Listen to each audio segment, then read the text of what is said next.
Herren, meine bessere Hälfte, Chris Roberts.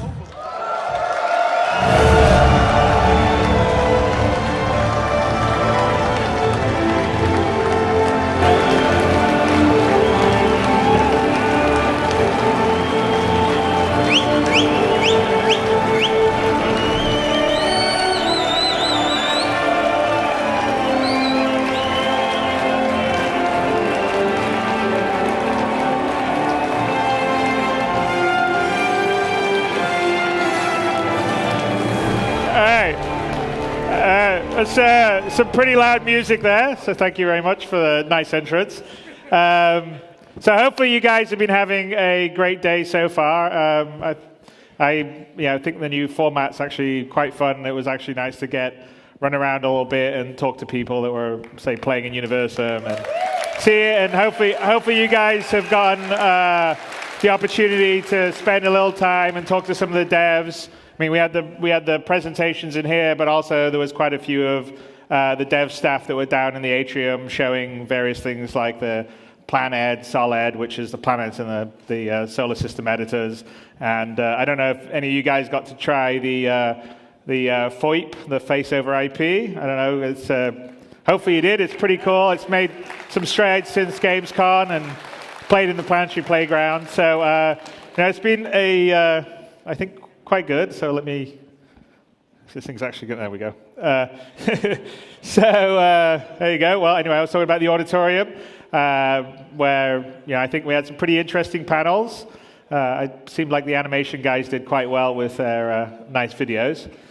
And obviously the Pioneer panel we had just before here, which is something that I was saying actually when I was wandering around in the Universum side, is the extra amount of game mechanics that having the planets that we're building allows us, I think, is pretty exciting because there's a lot of potential gameplay that goes beyond just straight sort of combat or trading, which is what you would typically get in a space game. So that's pretty cool. And then obviously, we spent some time talking about the beginning of the Stanton system. And I don't know if any of you got a chance, but there's this really cool little My Radar app, which will now have the moons of Stanton and Delamar, which kind of pretty cool to watch it spin around on the My Radar app. And of course, the Raven was cool in the atrium, and so hopefully you guys, like I said, had a good time in the atrium talking to the devs. And one of the things that we were doing there was letting you guys sort of get a hands-on with the weapons team.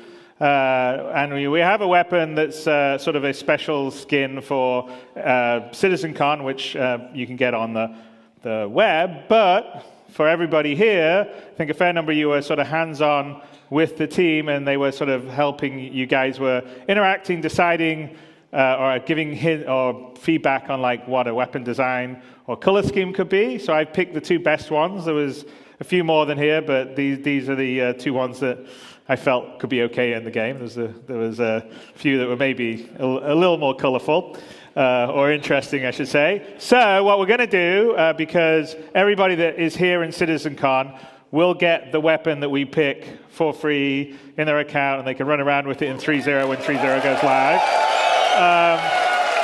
So what I need you to do is pick. So we have A, so I want to, and then we have B. So I'm going to say, who likes A, and then let's see how loud you are, and then who likes B, see how loud you are. So who would like to have A be the weapon they get?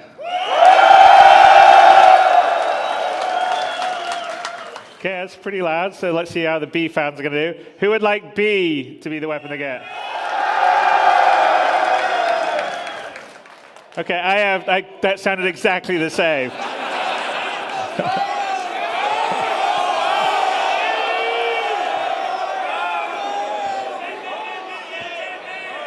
Okay, all right, we're going to do it one more time. Be really loud for the one you want. A.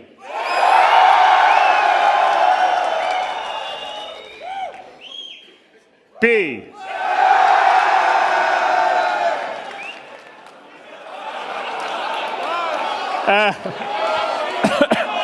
Okay, I think...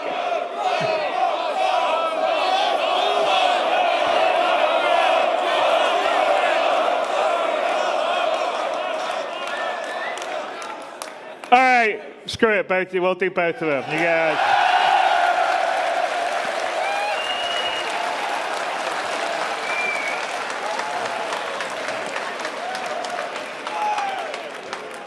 All right, and obviously, hopefully you guys went and played in the Universum. You could play a little bit of a taste of kind of what it's like flying around and interacting on one of the moons of 3.0. And those machines are all set up with the fast Optane drives and the Intel stuff. So I think it was pretty fluid.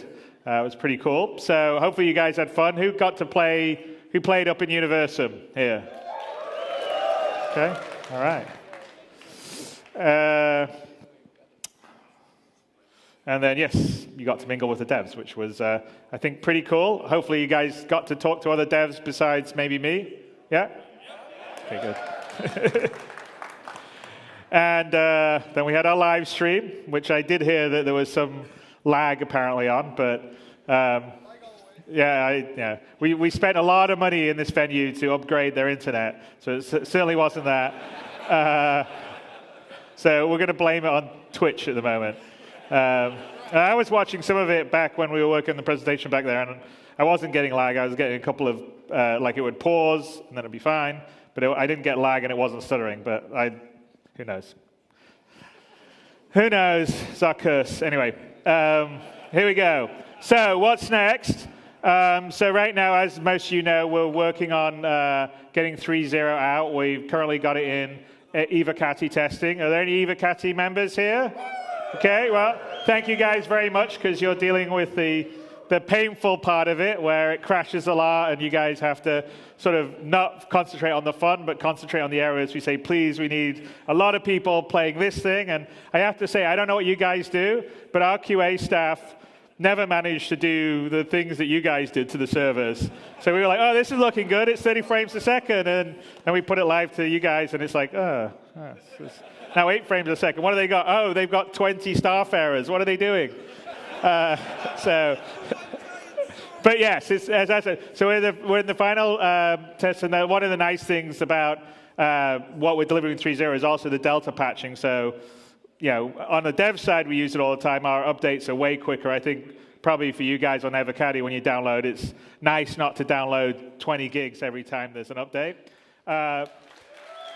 And so I think that's going to be better for iterative stuff, and it's definitely going to be better down the road for our sort of future delivery of content and features and patches. So we're quite excited by the Delta Patcher, and as we move into the wider PTU and then live, everybody's going to get to experience. But it definitely makes your life much easier, and getting sort of quick patches and updates is much less of a deal. And if you've got constricted bandwidth, I think it's definitely something you want. So what are we going to do after 3.0 is out in the very, very near future? So we've decided going after 3.0 that we're going to shift to a date-driven model versus a content-driven model. So our goal is to do quarterly releases, and we're going to have a roadmap of features and content that we're working on, and the ones that sort of make the date get in that release, and if not, they'll shift to the quarterly release after it. And so the idea is to try to have more regular updates for you guys to play, so you can give us feedback and iterate on and see the game grow. Because 3.0, obviously, it's been quite a while since we delivered the last patch, which was 2.6.3, but really the last major patch was 2.6. So it's been, whatever it is now, sort of since 2.6, 10 months or so. And that's just too long to sort of have a sort of content drought for you guys. So after 3.0, now that we feel that we've got the bones in place for the persistent universe in terms of, fully persistent ships, characters, items, the planetary system, item 2.0, a whole, the entire UI, the Moby Glass, all that's been revised. Feels like it's a really nice building block to be dropping on features as we go and content as we grow. So going forward, the plan on Star Citizen is to, like I said, be date-driven, not so much feature or content-driven, which 3.0 is sort of feature lock, because we have to deliver a lot of these things all together, else any individual one of them won't work. So I think that'll mean a better, sort of more regular experience for you guys, which will be good because if there's a content drought for a while, everyone sort of gets a bit bored, and that's not very good. So we're aiming to do that going forward after 3.0, and the new Delta patch is definitely going to be something that helps us do that, which will be good. We're working on our sort of production report formatting. So next week we're going to update it, I think, to be a sort of a little more readable or understanding for the close down of 3.0. And beyond 3.0, we're going to present a full roadmap for the Star Citizen roadmap in terms of what features and content we're working on in what order. And that'll be, as we go live with 3.0, we'll release that with you guys. And then we'll also present a roadmap for Squadron during our holiday live stream, as well as show you, a portion of what we've been working on Squadron. So that's sort of our plan going forward. And along the lines of that, we are now going to give you a bit of a preview of what we've been working on beyond 3.0 for Star Citizen. So this is the fun bit. So Glenn, let's get onto the stage here. Okay. So as a lot of you would probably recognize this. This is Astra Armada that's in ArcCorp, which you probably know from when we released the social module. And one of our challenges is that, the new paradigm of Star Citizen is you can go to all these planets, you can explore all the planets. We're not just going to have a cutscene to go down to the surface and have a very limited landing area. So the old ArcCorp, you basically were in a sort of well-detailed first-person small level, and everything outside of it was sort of a, it was basically faked. And in the new way, the new planetary tech we can't. So here we are in Astra Armada. The Raven's there, which is the spaceship that goes with the Optane. And beyond 3.0, we're going to add the ability to buy or lease ships. So that would be, the first place you'd probably be doing that would actually be on ArcCorp in the Astra Armada store. And of course, you're also seeing some level of our subsumption AI going on, which is also something we're continually working on improving. And next year, it will be even more self-aware. Right, let's head out.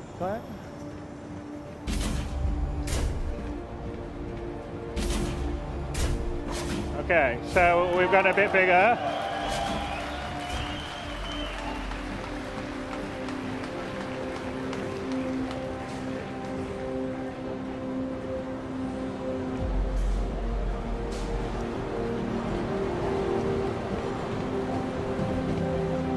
The big difference with ArcCorp that we have now is that there isn't really a skybox.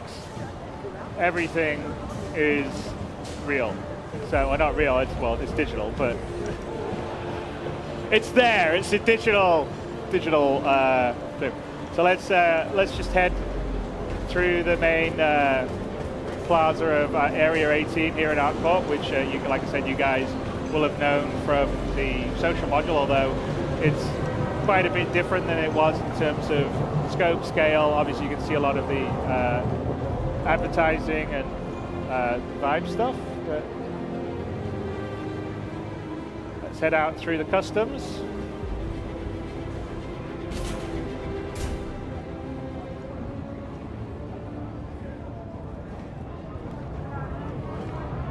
You're clear. Move along. All right, let's go.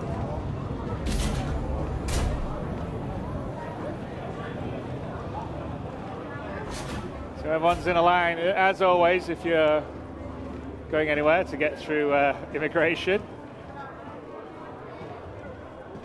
Here we go, the main flying pass.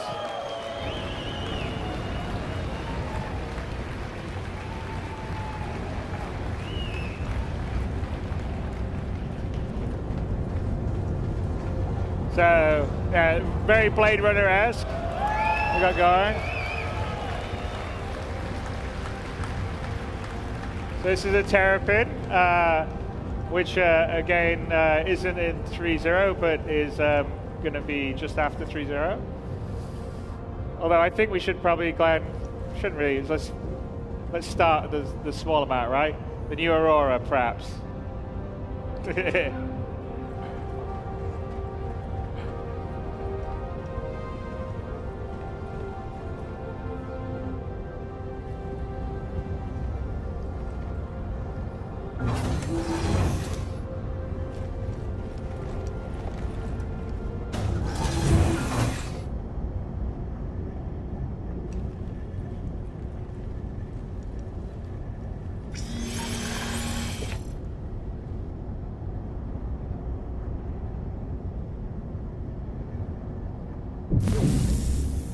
Welcome to Robert Space Industries. Enjoy the ride. System check. Engines are on. All right, let's take off. Let's go flying.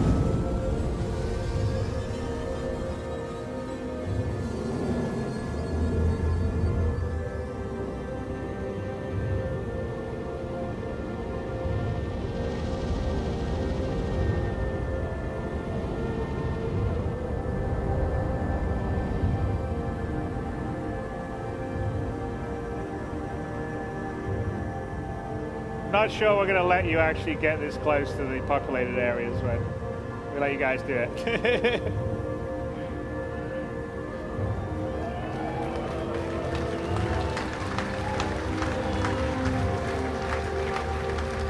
Landing gear free.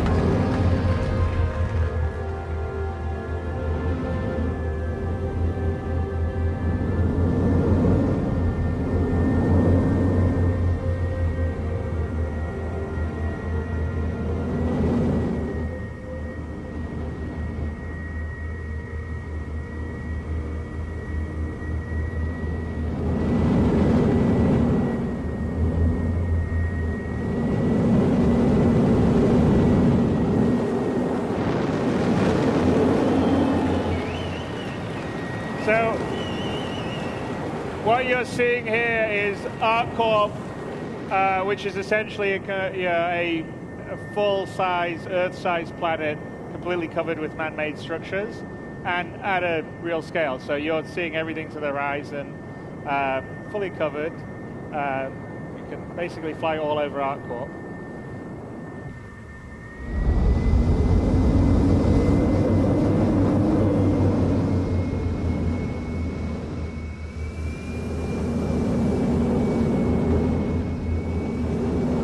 So you can see up in the distance another city club.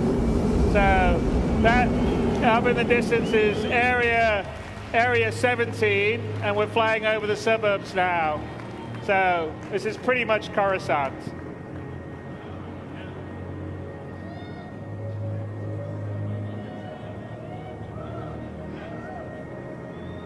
And this is our engine wizards in the Frankfurt office.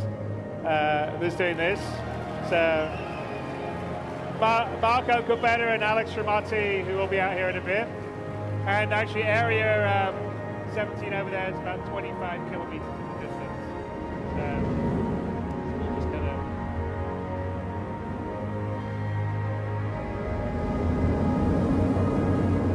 gonna head over to it.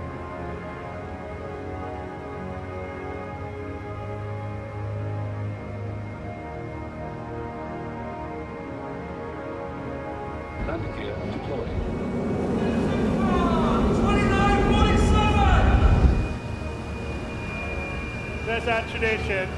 Hello, CitizenCon 2947. Landing gear free.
longer term that we're going to be building on our bigger, more populated planets, multiple landing zones. So Area 18 is one of them.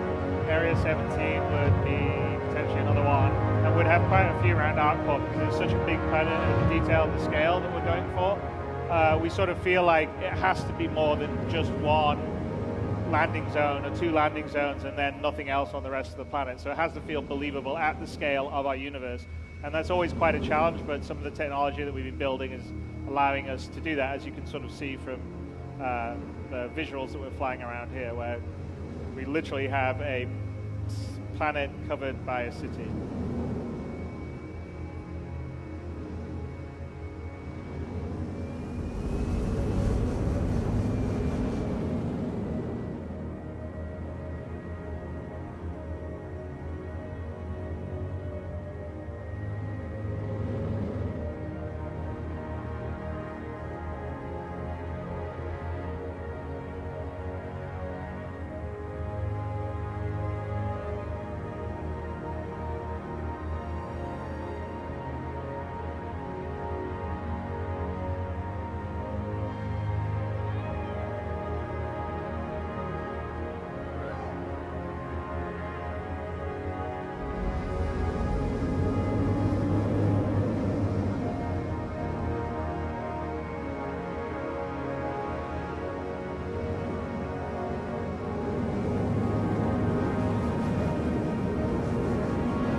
So ArcCorp is one of our planets. Let's kind of head up to space, I think, here in a bit, Glenn.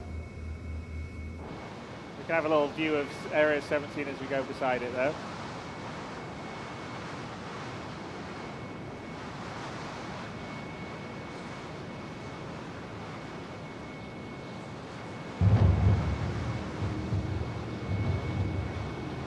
I don't think any other game's quite got this level of scale.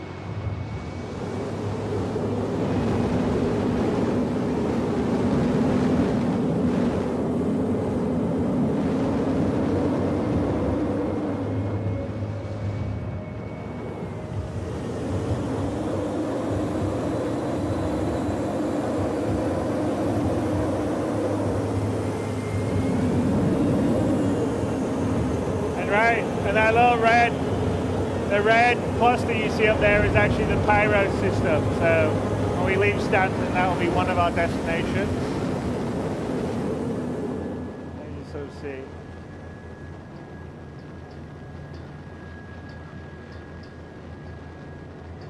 Yeah.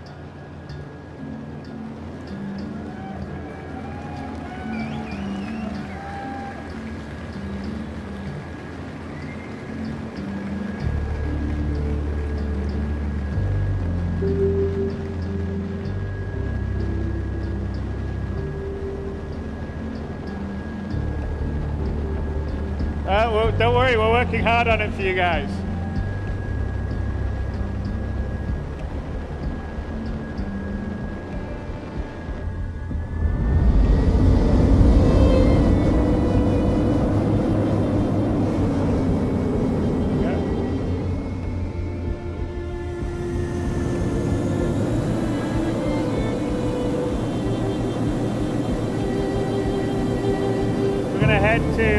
One of the space stations in orbit around ArcCorp. So I think I've mentioned before that most of the big kind of more advanced or settled or industrialized planets will have quite a few space stations in geosynchronous orbit, so that when say someone with a large ship like a Hull C or a D brings in cargo, we go to the space station and then the cargo can be offloaded and brought down to the planet. So we're just going to head to one of them. It's built using a new modular space station setup, and it's actually beyond 3.0. You're going to see a lot of space stations and variety, and we'll talk a little bit about how we're going to put them together and build them up around the Stanton system and the other systems as we expand out. And the key is it's all, we're not low. There's no loading screens or anything. We just flew up from the city. We were down in Area 18, then we were flying around these huge skyscrapers, and now we're just heading up to the orbital space station.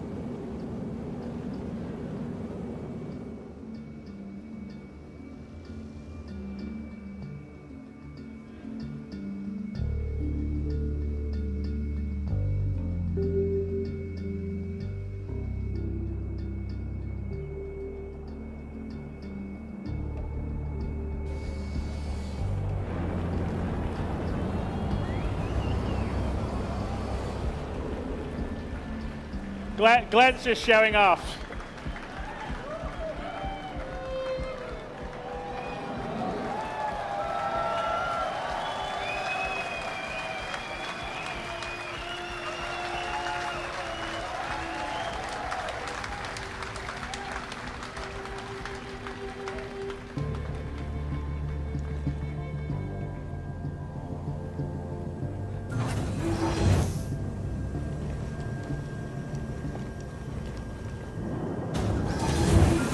And again, this would be, like I said, one of the places where cargo would come in, it would be unloaded, and then there would be NPCs or a player could potentially take smaller amounts down.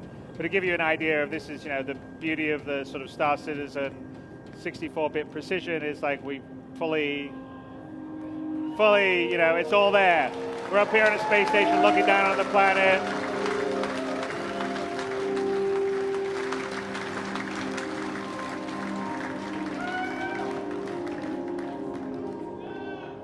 Jump? I don't know, Glenn. Should we jump or not jump? Nah, I don't think so, right?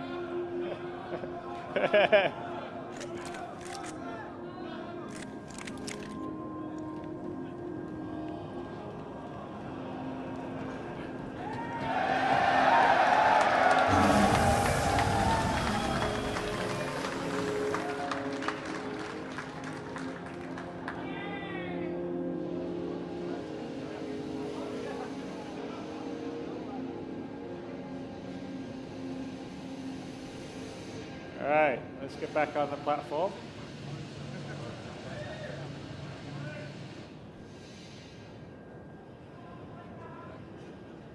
Well, no, his EVA counters the gravity. Plus, gravity is much weaker up here than it's down on the planet. But the gravity is actually properly simulated all the way through, based on your distance from the center of the planet.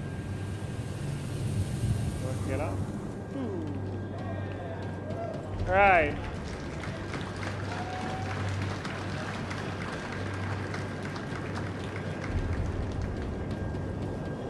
So inside these are all got interiors, and in fact, we'll show you kind of how we build them in a second. But yeah, just give you the idea of the scale, because this space station didn't look that big from a while ago, and of course, see how big it is now that we're up close.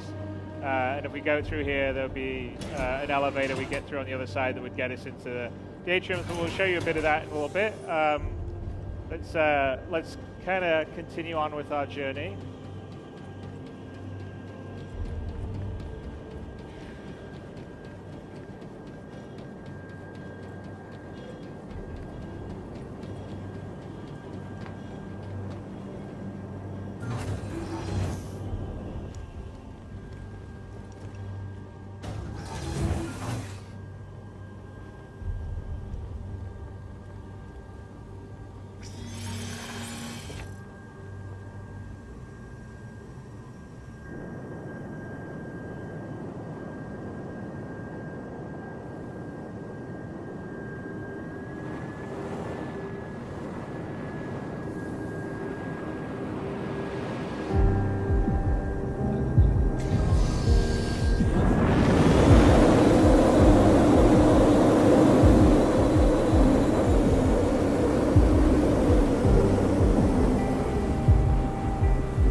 Dark Corp. No, that doesn't look very big. That's because we're sort of zoomed out on the star map.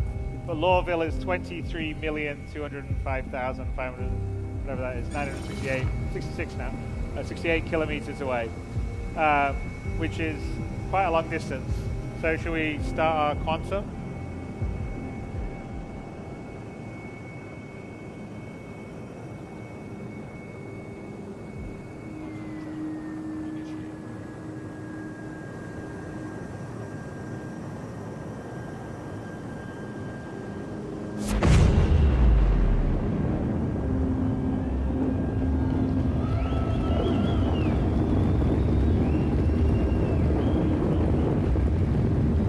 So as you can see, we've upgraded the whole sort of jump effects and everything using the new GPU particle system that's coming in with 3.0.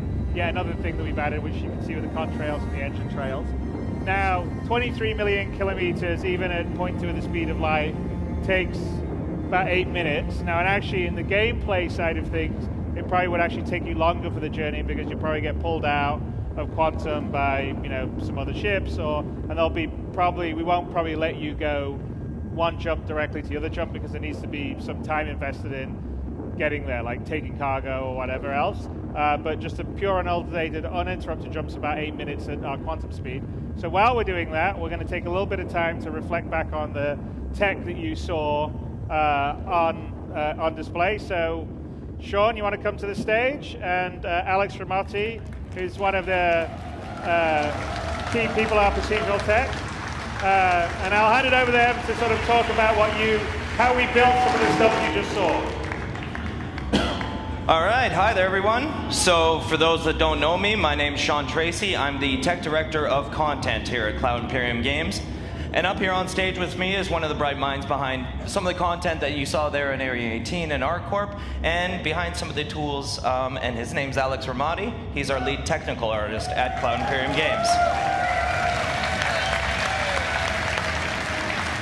So, figured while we're on our way to Hurston that we'd kind of show you a little bit about the tools and basically how we're going to go about filling, hundreds of systems with just as many planets with, meaningful content and things to do for you guys. And the way we're going to do that is through super powerful tools, really talented art teams, really powerful and hyper intelligent engineers. So we're going to have to go picture in picture here for a minute. All right.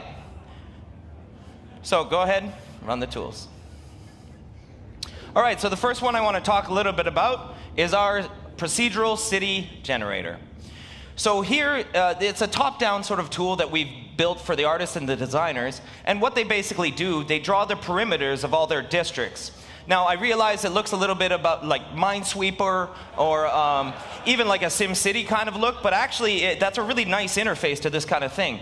So you see what he's actually done here is all the T's are little transportation districts, and all the little yellow H's are actually an elevated area. So these are different districts with different properties within them. And it's important that all those districts connect to each other because, of course, if we got NPCs living there, that's going to be an important point. Then we hit fill the city layout. And this is when all the models and everything starts to get propagated. But I should mention, it's not just models, it's particle effects, it's NPCs, it's shops, it's signs, it's all kinds of different content that really make the game for you. The other important part of it is being able to set, the actual districts. So it's things like commercial, residential, industrial, and you might have heard of these before. And he sets different heights. These ones are suburban areas, or suburb areas.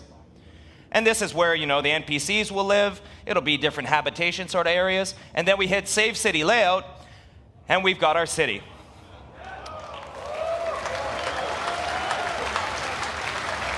So it's a really exciting tool set, and again, this comes from lots of artwork and really, really, really intelligent engineers. So you can see that in the distance is our elevated area. We've got a sort of industrial area that's been built up. You've got the signs, you've got the shops, and you could even see before when it was a little higher up that there's transportation between all of these districts, so you can still move around between, and that could be monorails, that could be roads, that could be whatever the artists actually come up with. Or design, rather. They come up with it. So as he flies around, you can see that this was more the commercial kind of area. This is where you'd find some of your shops, things like Dumpers Depot. And then over here was that sort of suburb area that he actually built up. So again, it's a really powerful tool set, but it's really only one piece of the puzzle. So the next piece of that puzzle is building up the interiors to this. So keeping that same concept in mind, we load up a different tool set. And this one is called, we call it our layout editor. So this is our interior layout editor, and it can be used for all kinds of things. So here's our Data Forge editor. You might have seen this on ATV before. And this is where we set up all our real meaningful data. So these are different libraries that are used.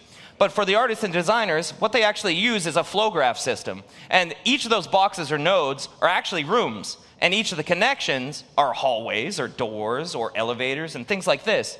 And you can see that all the rooms are connected in a certain way and in a meaningful gameplay way. So those are elevator shafts. We might have a mission giver room. We might have a treasure room. We might have a pickup room. We might have a secret room. There's all sorts of different properties that go within them.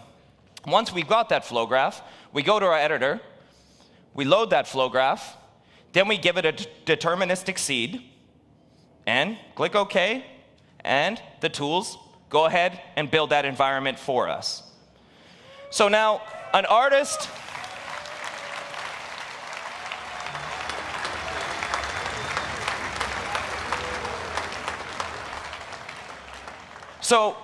or a designer could absolutely build this. There's no reason why they couldn't. But there's a lot to do here. So you've got to connect walls. You've got to put lights in. You've got to place NPCs.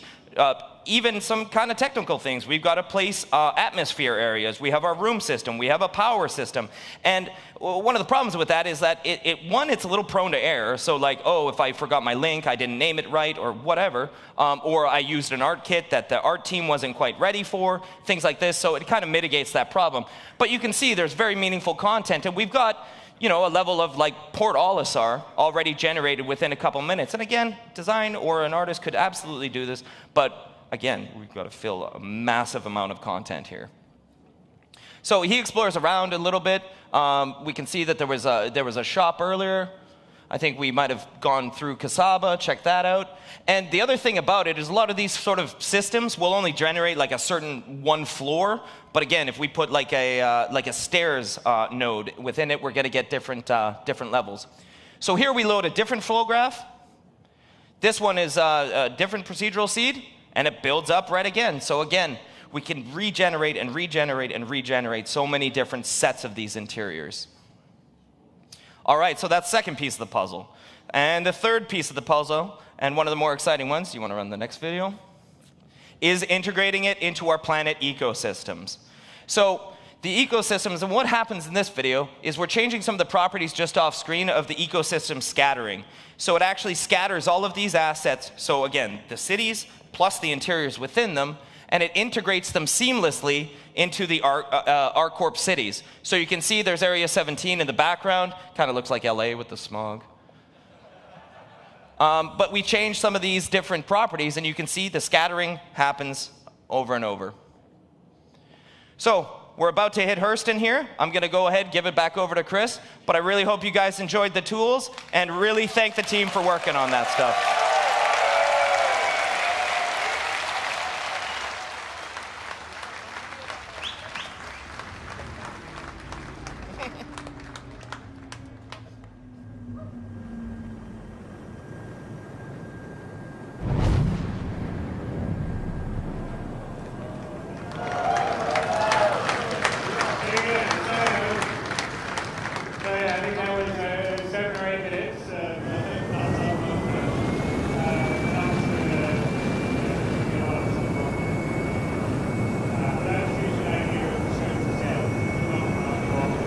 Out, went to a space station, looked down at ArcCorp, then quantum travel, flew through the space. We haven't done any loading. It's all in the same star system.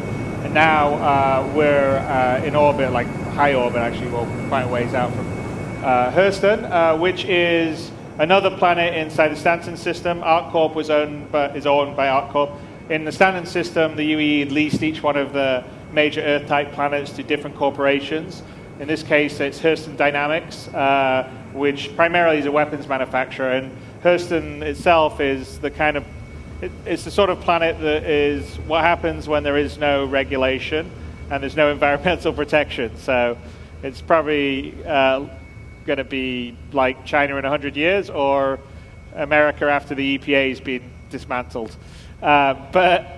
So let's just head down, and this will be an example of a different style of planet and ecosystem biome. And we're still early days on this because obviously we're still getting 3.0 out views of the environment, and the sort of procedural planet team have been working on ArcCorp and Hurston because they finished all their 3.0 stuff, and we're preparing for the next major release. All this stuff, but there's still a ways to go. So remember, all this is work in progress, and it'll be a lot better and cooler when you actually get your hands on it in the future. So we're just gonna do a short distance quantum travel. So we actually we have two kinds of quantum travel in 3.0 and beyond. One is a long distance one, like the one we went between ArcCorp and Hurston, between major celestial bodies. And then we have short distance quantum travel that allows you to navigate around or circumnavigate large celestial bodies. So like here, we're just going to come much closer up to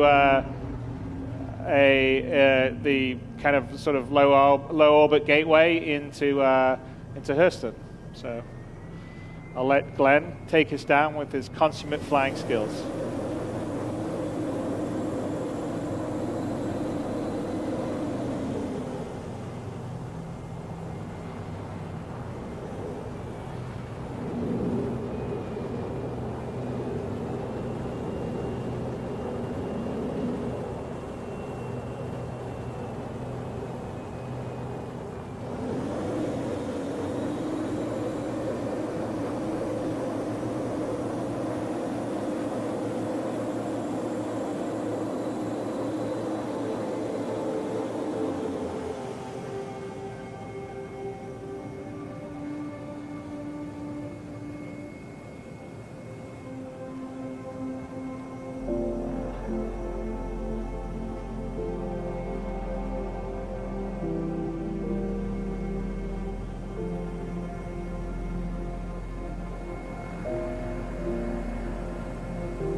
Yeah, so the German engine team that does all the procedural planet stuff has been adding obviously a lot of stuff to the procedural planet tech. The oceans have all been ported over to GPU, and ultimately we're not doing it here, but there actually has. If we get low enough, you'll probably see it's full wave simulation. When we get low enough, we want to have the thing where the wake from the ship creates waves. That's not in yet, but we will be doing that at some point.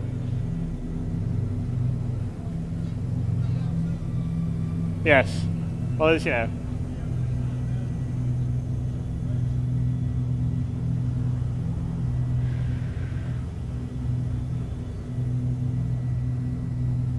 But we're heading in our way to Lawville, which is the main landing zone on Hurston. So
and as we sort of build this out in the future, there'll be a lot more sort of mining infrastructure. This is basically an area that Hurston sort of strip mined for all the minerals and creating its weapons and its sort of factories that we'll get to in a bit. But as we move forward, we've just sort of beginning of fleshing out sort of the secondary locations and objects. We're going to add things like, big, macro vehicles that would be excavating dirt and stuff, and give it a lot more variety, because Hurston's going to have quite a few more ecosystems than we're showing right here. But let's head up towards Hurston. You can actually see in the distance the big Hurston Dynamic. It's sort of like the Tyrell building from Blade Runner. So that's the main area, and actually when you land in Hurston, that's where you're likely to land, and it has all these beautiful shops inside, and it's all nice, but the outside of it's all kind of smog and factories and polluted air. So let's fly up through. And again, Lawville's built using the same tech. It's a different kind of building set for a lot of it, but it's using the same sort of distribution tech that we do to sort of build out a city at a realistic scale for the ships that we have in the game, so, which is kind of important for our game, because we want to have everything feel real, visceral, tactile.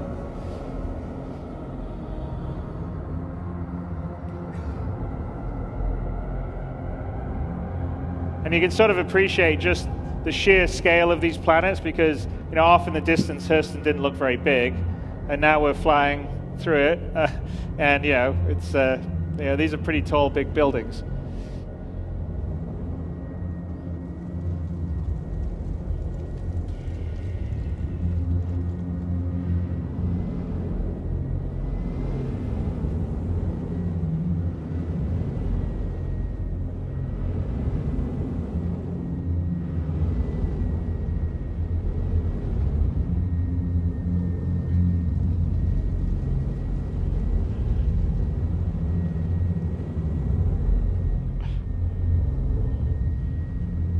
Glenn likes to show off.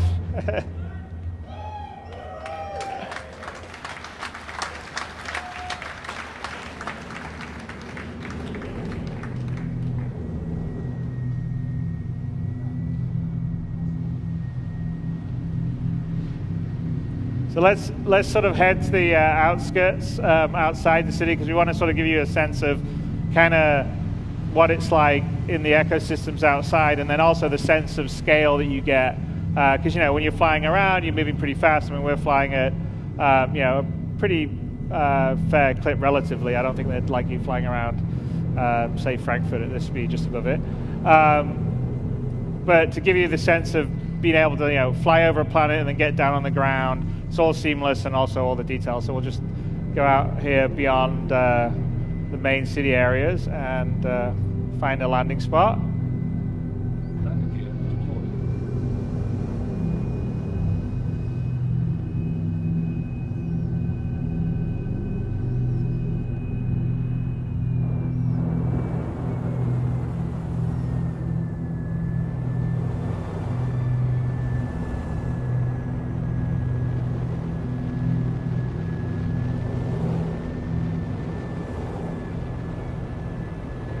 Find one that's not rock.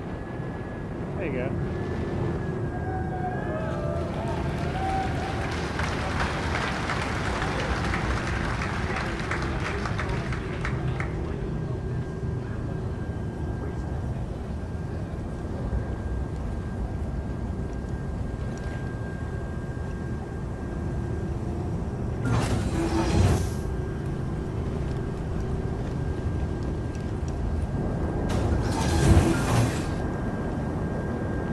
So here we are, we're down on the ground, and actually you can sort of see the large structures off in the distance, which maybe didn't look so big when we're flying over them, but really actually are quite massive.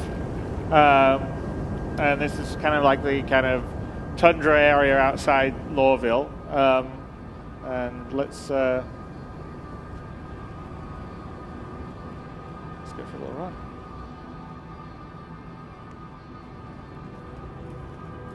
And again, this is sort of what our goal is to try to kind of deliver the kind of, on foot, first person, crisis level of detail for the environments that you're in, but, doing a lot of it procedurally and, on a planetary scale. So it's quite challenging, but I'm, very confident that we're going to deliver all that goal. And, the team we have doing it, who, a lot of them were here giving a talk earlier, are incredibly talented. And I'm pretty excited by the potential. I mean, we've got a lot to go in terms of building further ecosystems, also creating fauna for planets. So there's a sense of wildlife. Some could be hostile, some could be passive. But we essentially want to make these planets living places that feel visceral, that have their own identity.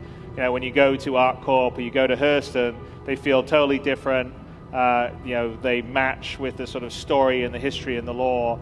And they feel tactile. They feel like a place that you could visit, a place that you could go and tell stories of, and take pictures of, or share with your friends.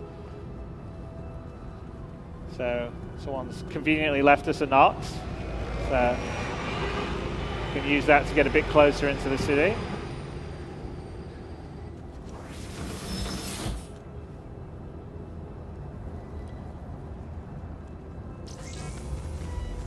Systems activating. Systems on.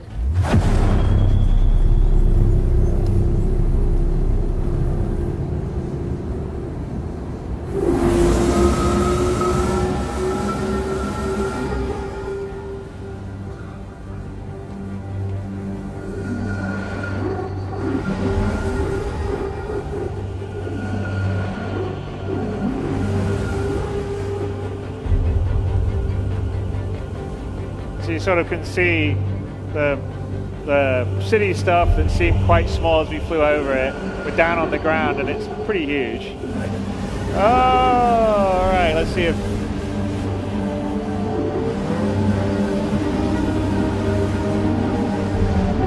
Oh! Glenn, you're just showing off now.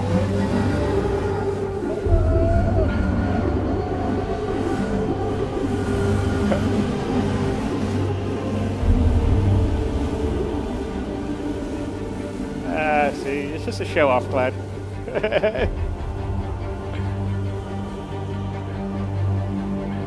I don't think it's that good of a show off.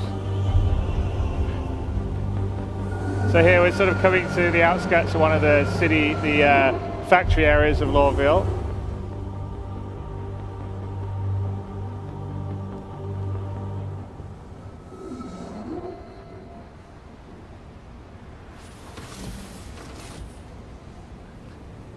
Right.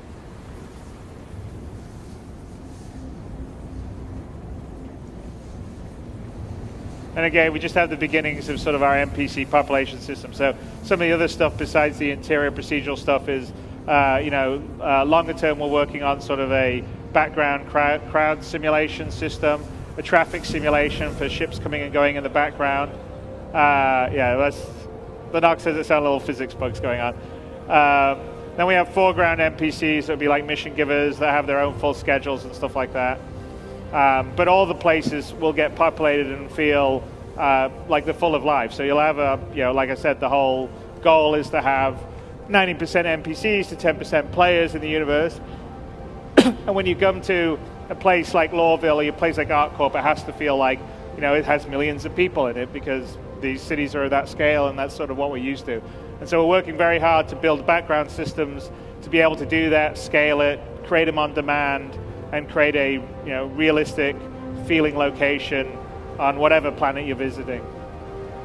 So as you can see, there's the Hurston Dynamics main building off in the distance. So it's again, that gives you a sense of like the scope and the scale of the city really is compared to what we're doing now.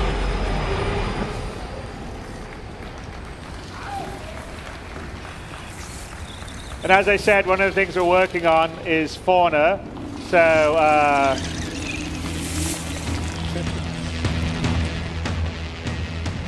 these are the Oni, the Zyphopod Oni crabs. So they're little scavengers on Hurston, and there's quite a few other things that we're going to have on Hurston when we do it. But you'll have them running around and a bunch of other ones. But there you go. There's Lawville, there's Hurston.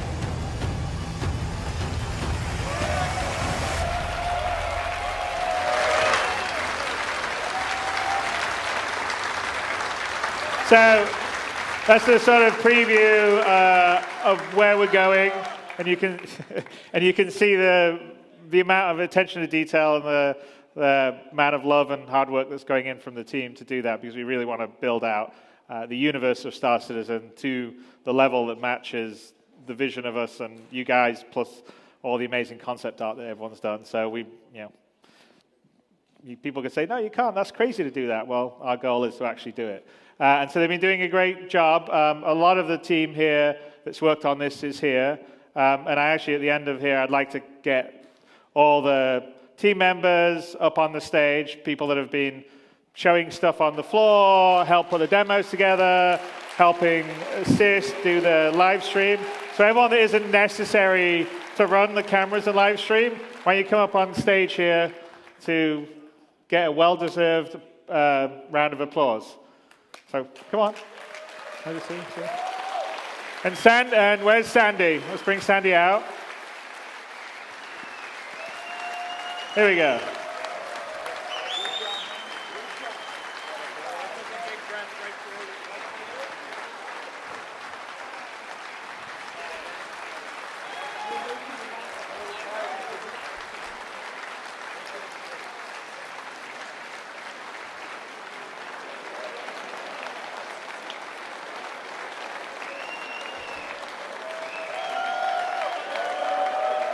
Whoa, get my other guys, come on.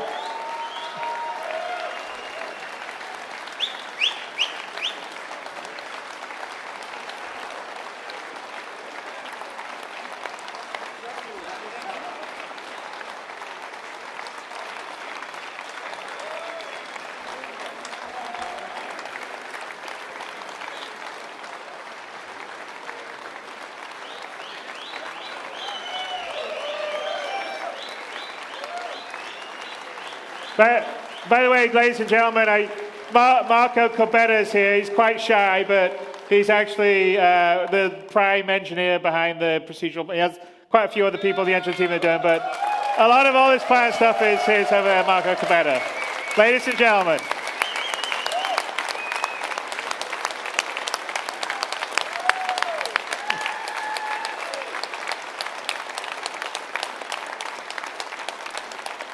I like to call out Marco because he's quite shy. He doesn't really want to have any attention. That's why he didn't want to do a panel or anything, but I like to embarrass him. But well done, Marco. It's awesome stuff.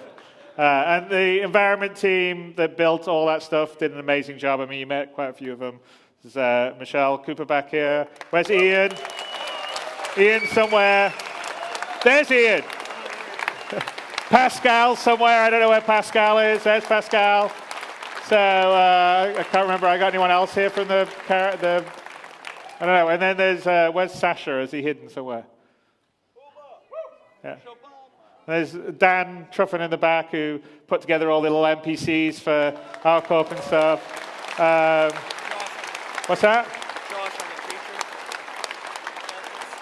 Yeah. Oh yeah. Where's Josh? That's what I see. And where's Josh Herman? There he is, hiding in the back. So obviously the characters and the Oni crab, and we got quite a few other creatures in the pipeline, right, Josh? Yeah, it's gonna be good. But everyone, I mean, honestly, everyone here has done an amazing job, and all the volunteers that have helped us do the event. It's been pretty awesome. I mean, I hope you guys like the new format. I know. I'm not gonna. Is someone gonna say something on the?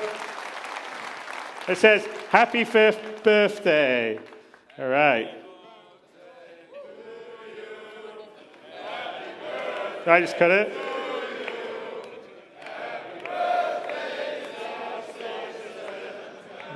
All right.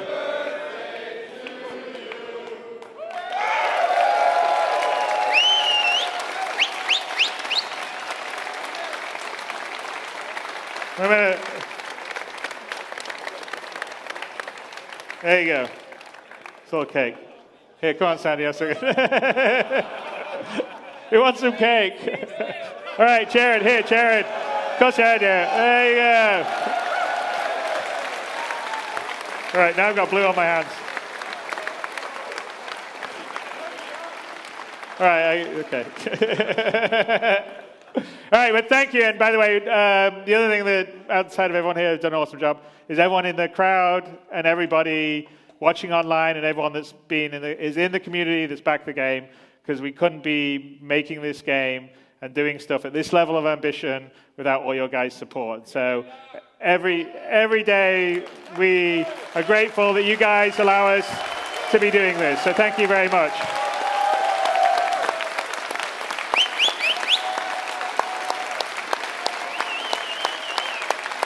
And with that, I think we'll see you in the verse. Yeah? All right. Okay, guys.